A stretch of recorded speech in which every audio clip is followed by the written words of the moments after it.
సంక్షేమాన్ని గాడిన పెడుతున్నాం, రాష్ట్రాన్ని గాడిన పెడుతున్నాం, ఈ మాటలు అంటంలో తప్పే లేదు చంద్రబాబు గారు. ఎందుకంటే గతంలో ఉన్నటువంటి వ్యవస్థ నుంచి మన ఆలోచన వ్యవస్థ వైపుకి తీసుకెళ్తున్నాం కాబట్టి. అట్లాగే సూపర్ 6 సంక్షేమంలో ఇట్లాగ తల్లికి వందనం ఇచ్చాం, మీరందరూ సంతోషం.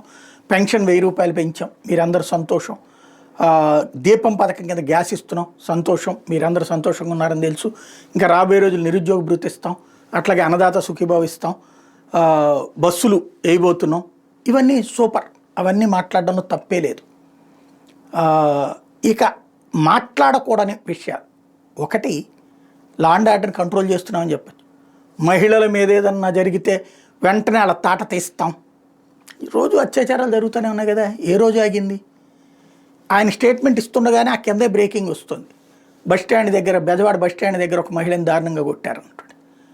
అక్కడెక్కడో తెనాల్లో ఎవరినో రోడ్ల మీద పెట్టి కాళ్ళ మీద వేసి కొట్టారు, విజువల్ తీశారు. ఇప్పటిదాకా అత్యాచారం చేసిన వాడిని ఎవరన్నట్టు కొట్టారా? అదేమంటే అక్కడ కులాలు తీసుకొచ్చాడు జగన్మోహన్ రెడ్డి అని చెప్పారు. ఇక్కడ మరి మనం చేస్తున్నది ఏంది? ఎవరినన్నా రేప్ చేసిన వాళ్ళని కొట్టారా?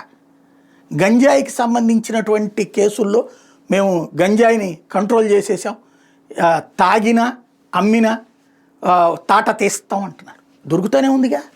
ఏ తాట తీసి ఏ వీడియో జనాలకు వచ్చింది? వాళ్ళని కొట్టి కదా చూపెట్టాల్సింది. గంజాయికి అమ్మినటువంటి వాళ్ళు దొరికారు 100 కిలోలతో. కొట్టేమన్న వీడియో చూపించారా? అత్యాచారం చేసిన వాడిని కొట్టేమన్న వీడియో చూపించారా? వేధింపులు జరగట్లేదా? లా అండ్ ఆర్డర్ ప్రాబ్లం జరగట్లేదా? సరే, వాళ్ళదొక ఎత్తు. పోనీ ఇక్కడ మనం దీనికి మన నాయకుడు జేసీ ప్రభాకర్ రెడ్డి బహిరంగంగా ఎదుటి నాయకుడిని రానియకుండా దందా చేస్తుంటే ఏం చేస్తున్నట్టు? అమ్మాయి అఖిలప్రియ నియోజకవర్గంలో ఓపెన్గా జరుగుతున్నటువంటి వార్నింగులు ఏం జరుగుతున్నట్టు? అట్లాంటిది అట్లాంటి దాన్ని వెంటనే చంద్రబాబు గారు స్పందించి వాళ్ళని మందలించారు, అట్లా మాట్లాడద్దన్నారు, లేకపోతే పిలిచారు, ఏమైనా జరుగుతున్నాయా?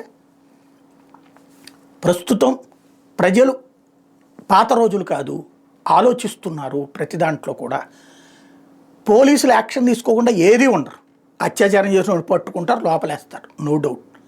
బట్ అత్యాచారమే జరగదు, మేము ఏది జరగనీయం అనేటటువంటి మాటలు మాట్లాడద్దు. మనం రాష్ట్రం అంతా దారికి వచ్చేసిన లా అండ్ ఆర్డర్ అనే మాట వద్దు. ఎందుకంటే క్రైమ్ అనేది నిరంతర ప్రక్రియ.